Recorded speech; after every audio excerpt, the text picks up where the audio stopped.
For decades, it has been the biggest debate in fast food: the Whopper versus the Big Mac, red versus blue, the clown versus the king. In the court of public opinion, it's often a tie. In fact, many blind taste tests actually favor Burger King. But in the world of business, this isn't a rivalry. It's a slaughter. In 2023, McDonald's generated over $25 billion in annual revenue. Burger King generated less than $2 billion. How did two companies that started selling the exact same product at the exact same time end up with a $20 billion gap between them? The answer isn't about better fries or a broken ice cream machine. It's because McDonald's isn't actually a burger company at all. It's the world's most successful real estate empire, and Burger King never stood a chance.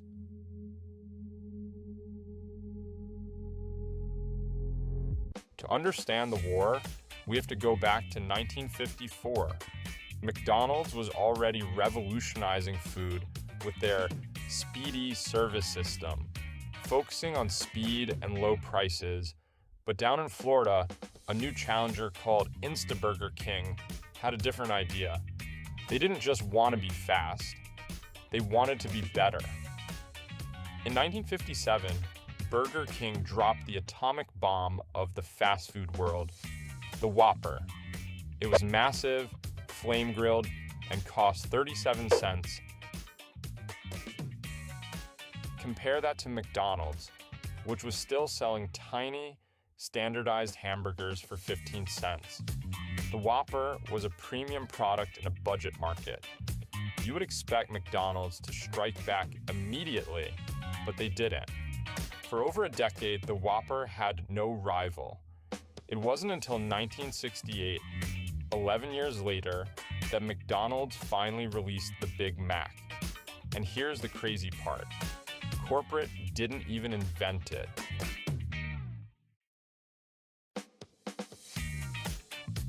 By the mid-70s, Burger King had a great product, but a terrible business. They needed a savior. So, in 1977, they did the unthinkable. They poached the third highest ranking executive from McDonald's, Donald N. Smith. This was a corporate coup. He launched Operation Phoenix. The plan was ruthless: restructure the franchise agreements, standardize the kitchen layouts, and expand the menu to include breakfast. It worked. Almost overnight, sales shot up by 15%. For a brief moment, it looked like the gap was closing. Burger King had the taste, and now they had the discipline. But in the 1980s, the discipline fell apart, and the war turned dirty. By 1982, the truce was over. Burger King decided to stop playing nice. They launched an advertising campaign that changed the rules of engagement forever. The attack was simple but brutal. They attacked McDonald's cooking method. Their message: McDonald's fries their burgers on a greasy flat top, while Burger King flame broils them. They even hired a 4-year-old Sarah Michelle Gellar to say it on national television. McDonald's was furious. They sued Burger King, they sued the ad agency, and they even sued the 4-year-old actress. It was a PR disaster for McDonald's. By suing, they looked like the big bully picking on the little guy, and worse, they inadvertently drew attention to the fact that, yes, they did fry their burgers. The lawsuit was settled, but the damage was done. Burger King's sales skyrocketed by 19% immediately following the campaign. But this victory was a trap. Burger King became obsessed with marketing gimmicks instead of business fundamentals. They were winning the ad war, but they were completely ignoring the real war happening on the streets. While Burger King was filming commercials, McDonald's was buying land.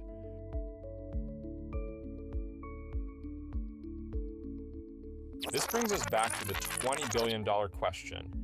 If Burger King had the better burger, the bigger innovation, and the bolder ads, why is McDonald's worth 14 times more? The answer lies with a man named Harry Sunborn, McDonald's first CFO. He famously told Ray Kroc, "We are not technically in the food business, we are in the real estate business." While Burger King made money by selling franchises and taking a cut of burger sales, McDonald's did something smarter. They bought the land the restaurant sat on and then leased it back to the franchisees at a markup. This meant McDonald's income was guaranteed rent, regardless of how many burgers were sold that day. Burger King was chasing volatile customers. McDonald's was collecting steady landlord checks. This capital allowed McDonald's to buy the best corner of every major intersection in America before Burger King could even sign a lease. They won the war by controlling the territory. Today, McDonald's is one of the largest real estate owners in the world. Their property portfolio is their true fortress, one that no ad campaign or flame-grilled patty can ever knock down.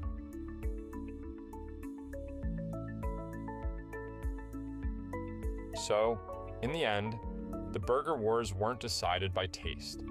They were decided by the deed to the land.